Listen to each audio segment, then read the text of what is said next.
کیا ہم نے کبھی یہ سوچا کہ بعض اوقات سال ہا سال گزر جاتے ہیں، مشکلات ختم نہیں ہوتی، پریشانیاں کم نہیں ہوتی، ہم دعائیں بھی مانگتے ہیں، نمازیں بھی پڑھتے ہیں، لیکن حالات ویسے کے ویسے رہتے ہیں؟ آخر اس کی وجہ کیا ہے؟ آخر معاملہ کیا ہے؟ کیا اللہ تعالیٰ ہماری دعائیں نہیں سنتا؟ کیا ہماری فریاد اس کے عرش تک نہیں پہنچتی؟ یا پھر مسئلہ کہیں اور ہے؟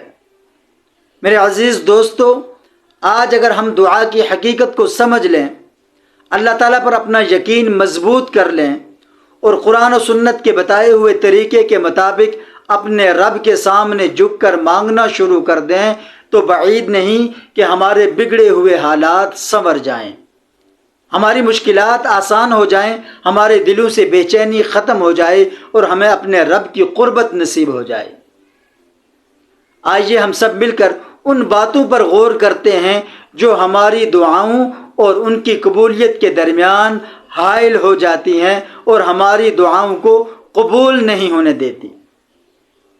ہمارے حالات نہ بدلنے کی سب سے پہلی وجہ یہ ہے کہ ہم میں سے اکثر لوگ اللہ تعالیٰ سے مانگتے ہی نہیں۔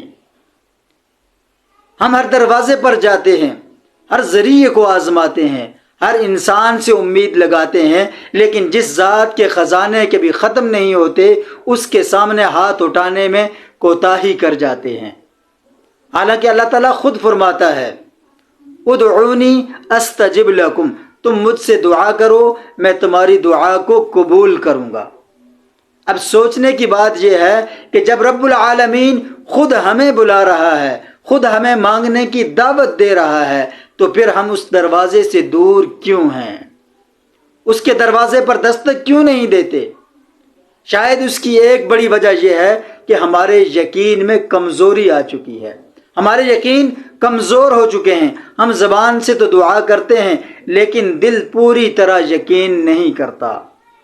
ہمارے الفاظ کہتے ہیں یا اللہ میری مشکل حل فرما، لیکن دل کے کسی کونے میں یہ خیال بھی موجود ہوتا ہے کہ شاید مسئلہ حل نہ ہو، شاید میری دعا قبول نہ ہو۔ اور یہی وہ چیز ہے جو ہماری دعاؤں کی روح کو کمزور کر دیتی ہے۔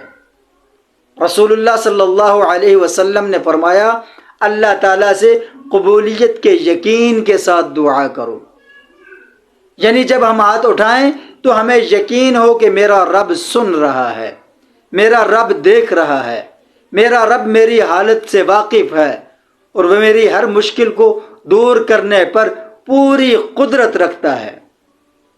دوسری اہم وجہ، بعض اوقات ہم دعا تو کرتے ہیں لیکن دعا کا حق ادا نہیں کرتے۔ ہماری دعائیں جلدی جلدی ادا کی جانے والی رسم بن چکی ہیں، نہ دل حاضر ہوتا ہے، نہ توجہ ہوتی ہے، نہ عاجزی ہوتی ہے، اور نہ ہی وہ کیفیت ہوتی ہے جو ایک محتاج کی اپنے رب کے سامنے ہونی چاہیے۔ ذرا سوچیں، اگر ہمیں دنیا میں کسی سے کوئی بہت ضروری کام ہو تو کیا ہم ایک مرتبہ کہہ کر خاموش ہو جاتے ہیں؟ ہرگز نہیں، ہم بار بار درخواست کرتے ہیں، بار بار رابطہ قائم کرتے ہیں، بار بار کوشش کرتے ہیں۔ پھر اپنے رب سے مانگتے وقت ہم اتنی جلدی مایوس کیوں ہو جاتے ہیں؟ ایک چھوٹا سا بچہ جب بھوک محسوس کرتا ہے تو وہ مسلسل اپنی ماں کو پکارتا ہے، وہ ایک مرتبہ آواز دے کر خاموش نہیں ہو جاتا۔ اسی طرح اللہ تعالیٰ بھی اپنے بندے کی عاجزی، اپنے بندے کی انکساری اور بار بار مانگنے کو پسند فرماتا ہے۔ ایک خطرناک غلطی جو ہم کرتے ہیں، ہم میں سے بعض لوگ دعا کرتے ہیں اور پھر چند دن بعد کہتے ہیں ہم نے تو بہت دعا کی، ہم نے تو بہت کچھ مانگا لیکن کچھ نہیں ہوا۔ حالانکہ دعا کا مطلب صرف فوراً نتیجہ مل جانا نہیں، کبھی اللہ تعالیٰ فوراً عطا فرما دیتا ہے، کبھی کسی حکمت کی وجہ سے تاخیر فرماتا ہے، کبھی اس دعا کے بدلے کوئی آنے والی مصیبت کو ٹال دیتا ہے، اور کبھی آخرت میں ایسا اجر جمع فرما دیتا ہے جسے دیکھ کر بندہ قیامت کے دن تمنا کرے گا کہ اے کاش دنیا میں میری کوئی دعا فوری قبول ہی نہ ہوئی ہوتی۔ اس لیے مایوسی مومن کا راستہ نہیں۔ مومن مانگتا رہتا ہے، امید رکھتا ہے اور اپنے رب کے فیصلوں پر راضی رہتا ہے۔ اگر واقعی حالات بدلنے ہیں تو کیا کریں؟ سب سے پہلے ہمیں اپنے یقین کی اصلاح کرنی ہوگی۔ ہمیں یہ یقین پیدا کرنا ہوگا کہ اللہ تعالیٰ ہر چیز پر قادر ہے۔ کوئی بیماری، کوئی قرض، کوئی پریشانی، کوئی رکاوٹ اور کوئی ناممکن نظر آنے والا مسئلہ اس کے لیے مشکل نہیں۔ دوسری بات یہ ہے کہ ہمیں دعا کو اپنی زندگی کا مستقل حصہ بنانا ہوگا۔ صرف مصیبت آنے پر نہیں، بلکہ ہر حال میں اپنے رب سے تعلق مضبوط کرنا ہوگا۔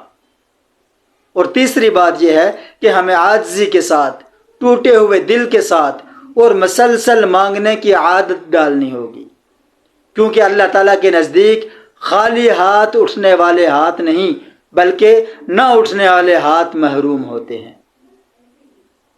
میرے عزیز دوستو، ہم سب اپنی زندگی میں کسی نہ کسی آزمائش سے گزر رہے ہیں۔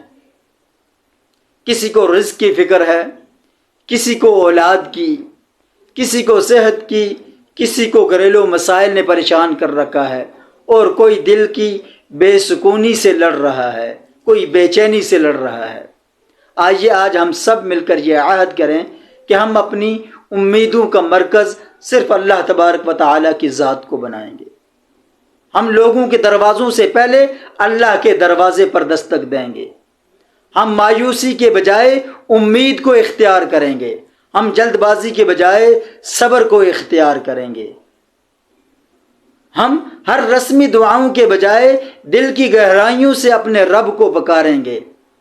یاد رکھیے، ہمارے مانگنے میں دیر ہو سکتی ہے، لیکن اللہ تبارک و تعالیٰ کے دینے میں دیر ہرگز نہیں ہے۔ آج رات جب ہم تنہائی میں اپنے رب کے سامنے کھڑے ہوں تو صرف الفاظ نہ دہرائیں بلکہ اپنے دل بھی اس کے سامنے رکھ دیں۔ ممکن ہے وہی دعا ہماری زندگی کا رخ بدل دے، وہی آنسو ہماری بخشش کا سبب بن جائیں، اور وہی سجدہ ہمیں اپنے رب کے قریب کر دے۔ اللہ تعالیٰ ہم سب کی دعاؤں کو قبول فرمائے، ہمارے گناہوں کو معاف فرمائے، ہمارے پریشانیوں کو دور فرمائے اور ہمیں اپنا سچا بندہ بنا دے۔ آمین یا رب العالمین۔ جزاکم اللہ خیرا و احسن الجزاء۔